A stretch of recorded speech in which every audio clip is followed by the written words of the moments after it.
Shalom to all! Today's daf is Rosh Hashanah Daf Chavav. We are starting 8 lines from the top at the brand new Mishnah. And today's daf is sponsored Lilu Nishmas Mars Miriam Sarah Bas Rabbi Yaakov Moshe her neshama should have an aliyah, and Lilu Nishmas Rabbi Yachmiel Mordechai ben Reb Chaim his neshama should have an aliyah. And we finally begin discussing the halachas of Rosh Hashanah itself. Kol shofars ksherim, all shofars are kosher to be used on Rosh Hashanah, chutz mishal para, except for that of a cow. Maybe Neshu Karen, because it's called a Karen, it's not called a shofar. Rabbi Yasi, he says, well, they call shofars Niku Karen. All shofars are called Karen as well. Shneimar says in the pasuk, V'mshoich b'Karen haYovel, with the drawing out of the Yovel's Karen, meaning talking about blowing shofar, and the pasuk continues, Kishama chemes kol ha-shofar. So we see that we're talking about shofar, and we also call it a Karen. So we see that all Karens are called shofar as well, and therefore you're allowed to use anything, even the Karen of a para. The Gemara asks right away, Shaper kam Rabbi Yasi. Rabbi Yasi seems to have a good point. And for Rabban, they would answer, Kol ha-shofars ikru shofar ve'ikru Karen. All shofars are called shofar and Karen, but the para, the horn of a cow, Karen ikri shofar lo ikri, it's called Karen and it's not called shofar. The pasuk says, talking about Yosef, B'char shoyrei hadar loy, the karnei re'im karnov. So we see when we're talking about the horn of a shar, it's called only a Karen and it's not called a shofar. Now Rabbi Yossi he'll tell you, the paranami ikri shofar, even the horn of a cow is called a shofar. The pasuk says, David HaMelech talks about praising Hashem, V'sitav l'Hashem mishar par, it's going to be more pleasing to Hashem, mishar par. So the question is, im shar lama par, v'im par lama shar. If we're talking about a shar, why say the word par? And if we're talking about a par, why say the word shar? So elamai mishar par, what are we trying to say? Mi shofar, we actually put these two words together, mi shofar, so we see that a par is called shofar. Now for Rabbanan, they learned that pasuk differently. Kid Rav Masna, it's like Rav Masna's explanation. The Rav Masna, he says, my shar par, why is it the pasuk talks about shar par? Why use these two terminologies? Shehu gadol kepar, it's talking about a shar, which is actually as big as a par. This is referring to the shar, the ox of Maaseh Bereshis. A day-old ox is called a shar, and not called a par until 3 years old. The first ox was created fully grown and is called a par right away. Now Ulamar, here's a different explanation. Hainu time of the Rabbanan, this is Rabbanan's reasoning. Kid Rav Chizda, like Rav Chizda, the Rav Chizda, he says,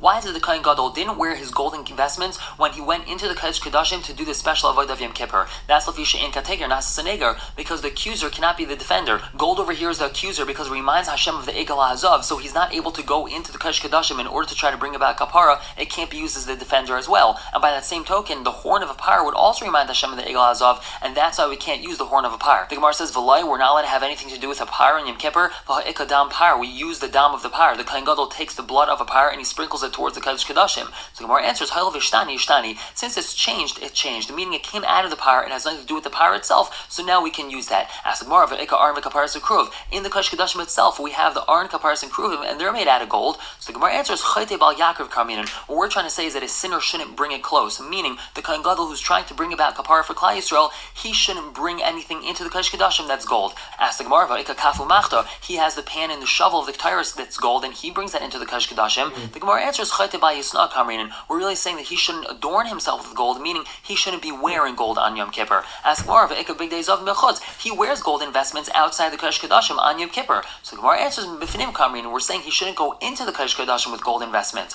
The Gemara asks, Shofar nami b'chutzu. If so, shofar is blown outside the Kodesh Kodashim. What's wrong with blowing shofar of a par on Rosh Hashanah? The Gemara answers, Kivan del Zecharia, who since the purpose of blowing shofar is for remembrance in front of Hashem, kibifnim dami, it's as if it's in the Kodesh Kodashim. The Gemara continues asking, Vatana b'nei shu Karen ka'amar. Our Tana had said the reason why we're not allowed to use the horn of a par is because it's called a Karen and it's not called a shofar. This seems to be a totally different reason. The Gemara answers, Chada v'ayid ka'amar. Chada, first of all, the in kateger nas sunegar, the accuser is not allowed to be the defender. V'ayid, and furthermore, b'nei shu Karen, because it's a Karen. And for Rabbi Yossi, Rabbi Yossi would answer these questions by saying, that which you said that the accuser can't be the defender, that's only when we're talking about inside the Kodesh Kodashim. And belonging the shofar is outside of the Kodesh Kodashim. And that which you said, Karen, it's called a Karen. All shofars are also called Karen, as he had proven previously. Now, by Amar, he answers, this is the reason, Rabbanan,